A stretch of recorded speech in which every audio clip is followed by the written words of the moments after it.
Hi, everyone. Today is Feature Friday. So, this week we talked all about gut health for our Wellness Wednesday. We're going to continue that conversation.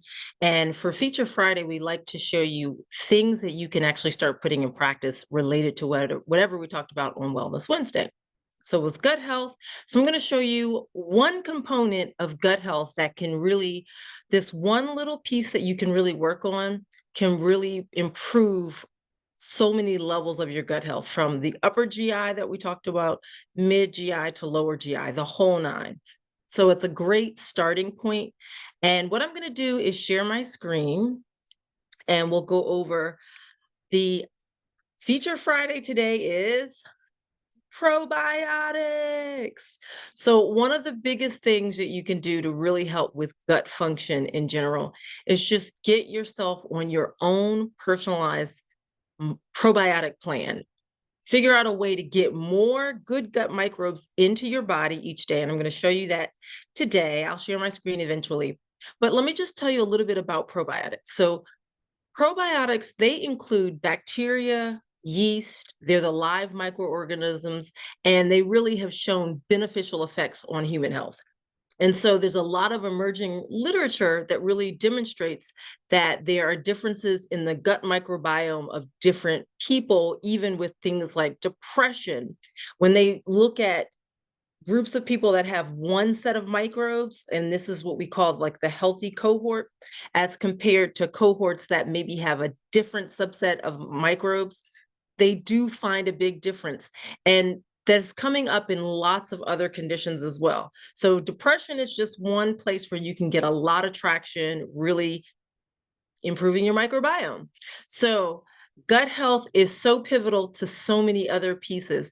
Improving your gut health by using probiotics can also help with getting inflammation down. And this is really key for weight loss, for just feeling better, brain health, the whole nine. So there's a lot of research that shows that probiotics are beneficial for a wide variety of conditions.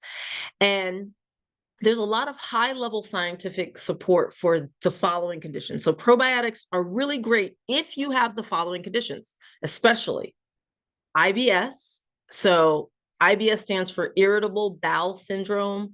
There's a large swath of the population that has that presents as gas, bloating, diarrhea, constipation, abdominal pain. And so there may be multiple different root causes. But one thing we know, probiotics and getting on a regimen of that can really help improve IBS. Another thing that probiotics is really helpful for, and there's lots of high level scientific support, is IBD, and that's irritable bowel disease. This is slightly different. This is like Crohn's disease, ulcerative colitis. This can become deadly if you don't get on top of it and really get things into remission.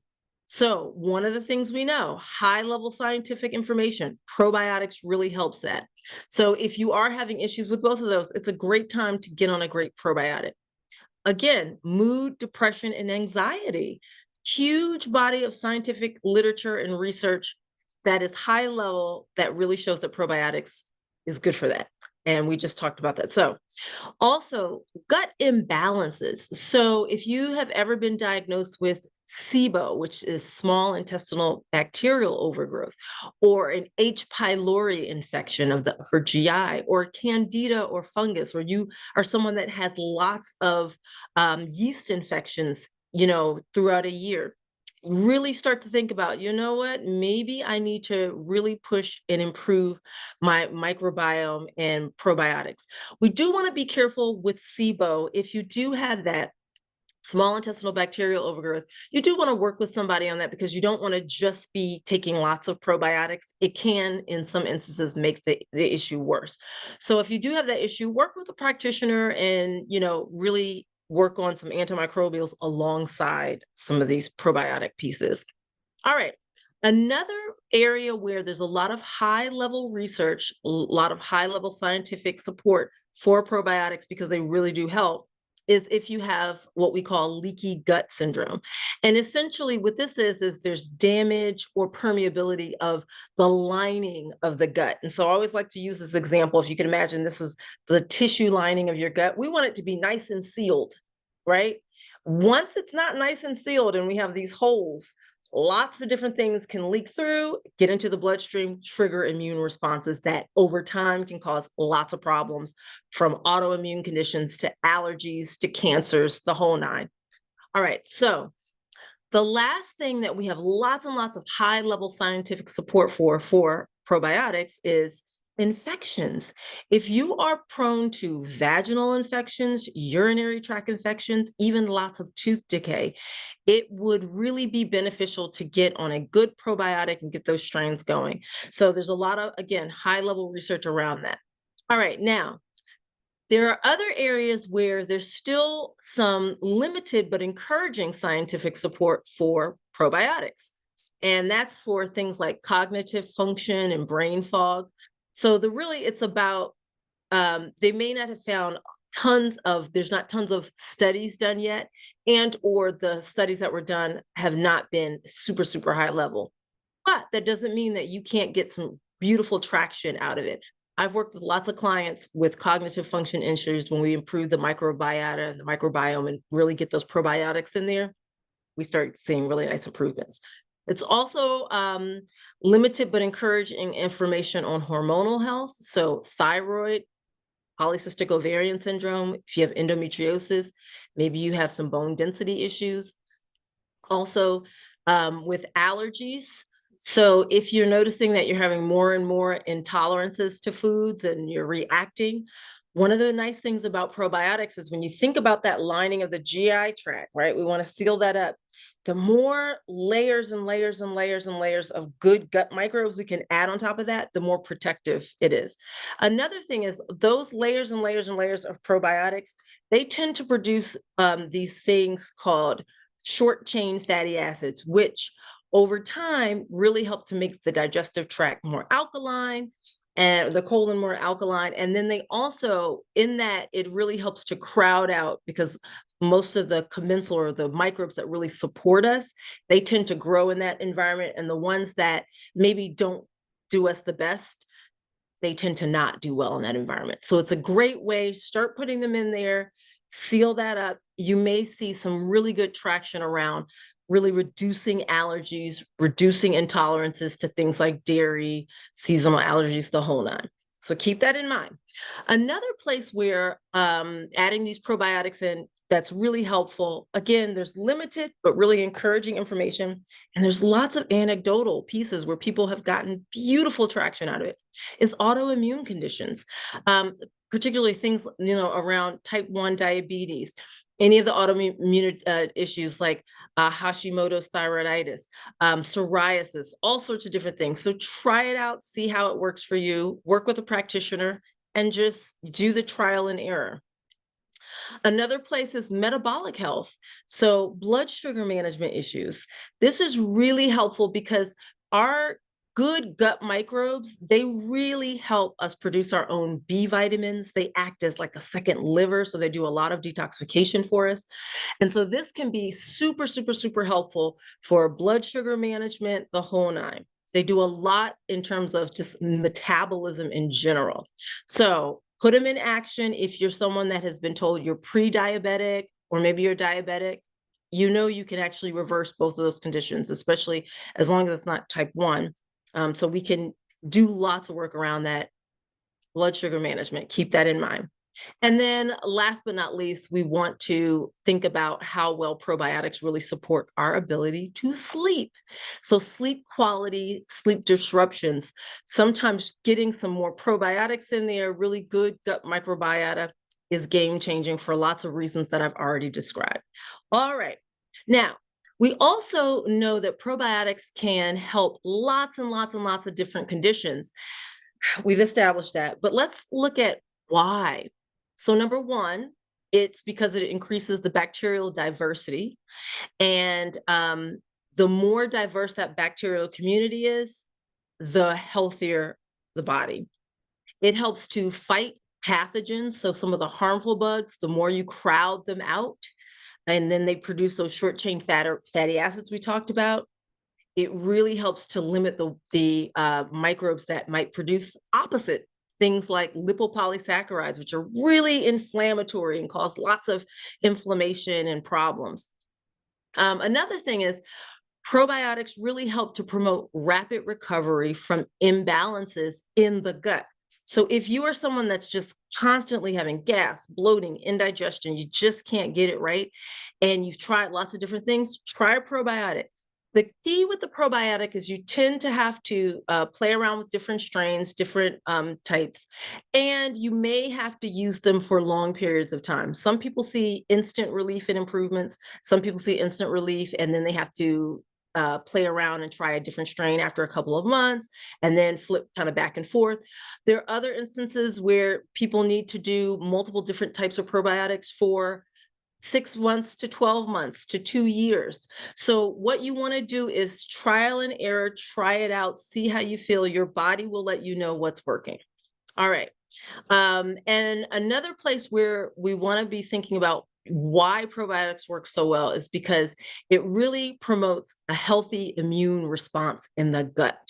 And remember, the gut is one of the main places and the first places where we will start having problems, because once we start messing with that barrier function, we get that leakiness and we get things crossing into the bloodstream, triggering those immune responses we talked about. This is where we start to go off the rails. So we can seal that up, prevent that immune response. It's huge. Okay.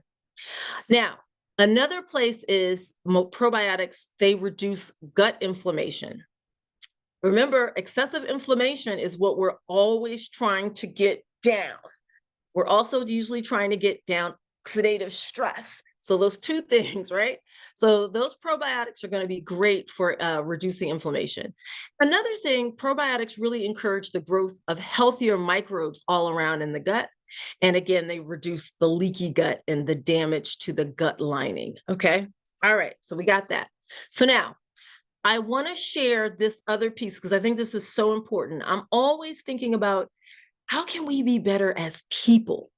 So, researchers have also found that probiotics are super, super, super beneficial for infants. Less colic, less irritability, less diarrhea, fewer spitting episodes, fewer respiratory infections. If your baby is already showing signs of that, work with a practitioner and get them on a really good quality probiotic that's going to be helpful for them, because this could be game changing for the entire trajectory of their life if you do this. Okay. Because if they stay colic, irritable, diarrhea, spitting up episodes, and it leads to long-term gut inflammation, that can have all sorts of different harmful effects over time in the course in the lifetime of your child. So keep that in mind. Also, women who took probiotics during pregnancy had fewer incidences of gestational diabetes, huge, preeclampsia, that's high blood pressure during pregnancy, which can be really dangerous, excessive weight gain, and vaginal bacterial infections. Huge. So now, this gestationally, if you're taking a probiotic and getting yourself nice and cleaned up and beautiful, you are changing the trajectory of your child's life. Okay, because they may come out with very no allergies that maybe they would have had they been exposed to all these other things that, just from you living, you may have passed on through your digestive tract. Um, keep that in mind. Another thing is there are more studies that are showing that probiotics, they appear to be safe for infants, even preterm infants. They really protect infants against intestinal fungus and candida overgrowth. This is huge. If you see your baby has a white film on their tongue, or they have, the diaper rash with the bumps that are symmetrical, that's a big sign of yeast overgrowth. You can start dealing with it right away, because a lot of times, it can lead to asthma, a lot of allergy symptoms, lots of other issues. So we want to get on top of it. We want to recognize it, and we want to, use beneficial means. So work with someone and see how you can really support that next generation. Another thing for children, babies, infants is it helps to reduce the risk of ear and respiratory infections in babies. And this is the huge piece.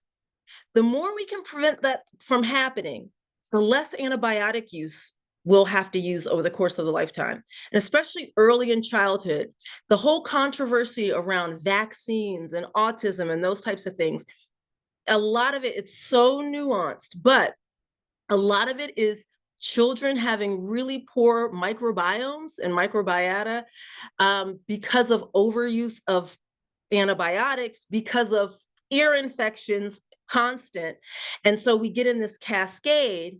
And then for a myriad of other issues maybe going on, at the end of the day, it can lead to long-term issues. And so what we want to do is mitigate that. Look at how if we just start off early, we can thwart the risk of ear and respiratory infections that then drive a lot of antibiotic use that then can change the trajectory of the child's life. So think about that. There's a lot more to it. I'm just giving a very big overview. Of course, do a lot more research, do your research, talk to your practitioners. Another place for children is the probiotics help reduce colic.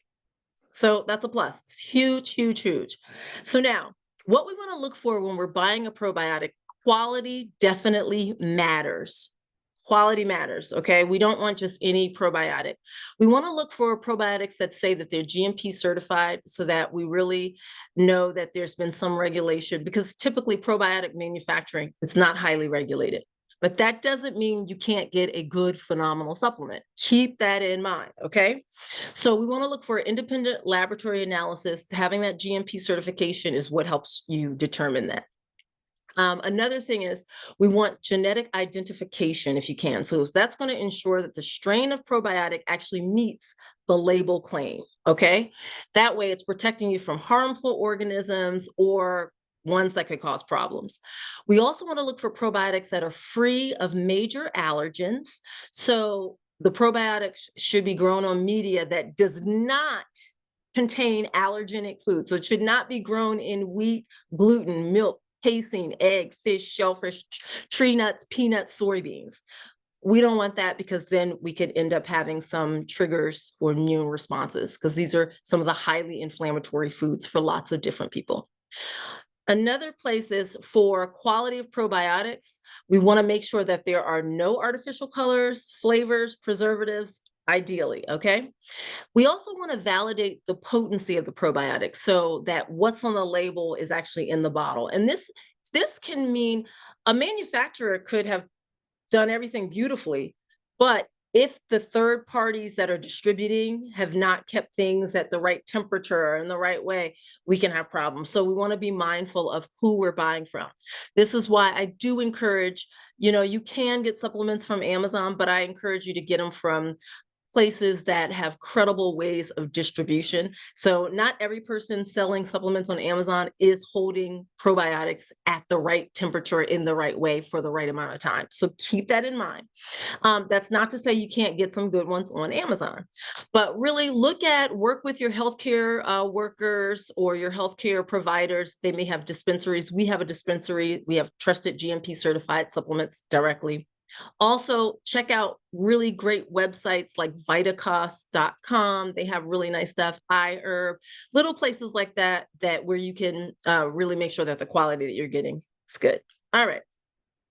Another thing is you don't have to purchase the most expensive probiotic at all, but you don't want to get the cheapest one or one that's like every other probiotic is all around this price range. And then there's one that's like significantly lower priced.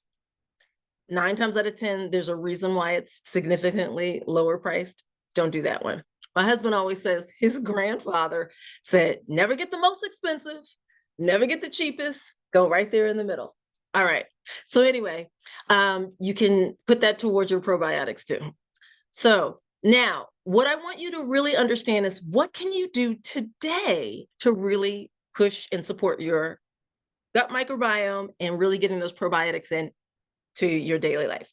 So there are 3 main categories of probiotics I want you to think about. And once I started using probiotics with these 3 different strains, game changing. And you'll start to notice which strains and combinations really work well for you and your condition. But the 3 big categories, what I like to encourage people to use are look for a probiotic that has these 3 categories. Category 1 are the lactobacillus and the bifidobacterium. So you'll see lactobacillus, bifidobacterium, and you'll see different names around that, right? These are the ones that are super well researched. They have they're live microorganisms that produce lactic acid, and they typically do not colonize in the host, so they don't stick to the host, but they do improve the health of the host. Okay. The category 2, this is a huge one. If you know someone that constantly has diarrhea, they constantly have MRSA, they constantly have just lots of diarrhea, lots of issues around that. Saccharomyces boulardii is what we want to do. Okay, we want to use this. It's a healthy fungus, and you're going to see it. It'll be S. boulardii, or you'll actually see it written out as Saccharomyces boulardii. So we want to make sure that's in there. If you have lower colon issues with diarrhea and really bad issues there, this is a great one to get started with. All right. Category 3, these are the soil-based probiotics. And these are the ones that are the bacillus. So when you see things like subtilis or the bacillus, that's what we're going for. And so these are the 3rd most researched category. They're the soil-based ones. These are the ones that back in the day, when we used to play outside in the dirt, we all used to get them. And now, because we stay inside usually, we're not getting the subtilis, okay? These are the ones that we want to get in the bacillus. These are spore-forming bacteria, and they tend to colonize in the host. All right, so we want that, all those. Now, how can we get probiotics in daily? Number 1, you can take a supplement. Check out our, we have some recommendations for a lot of the different supplements that we like to use and that we recommend to lots of our patients and clients. So I'll make sure you have that link, look for it below. And then you can also make sure you have this document, you can download it and just refer back to it. Also, live fermented foods. Just start putting this into rotation. These are the ones that you're going to find in the refrigerated section, or you can even make your own. Reach out to me if you want some recipes around it. You can make your own sauerkraut, or you can get the live fermented sauerkraut. It's going to be in the refrigerated section.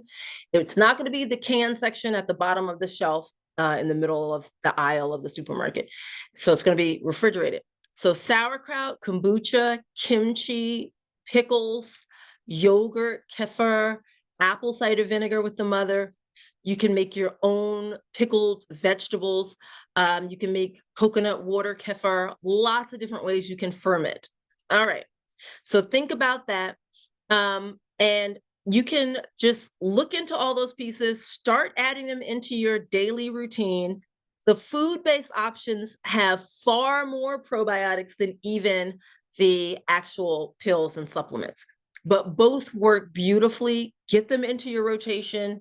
And if you have any questions, reach out to us. We are excited to talk to you. And thank you for Feature Friday. Check out the supplements we recommend in our dispensary. If you have any questions, reach out to me. All right, have a great one. Bye.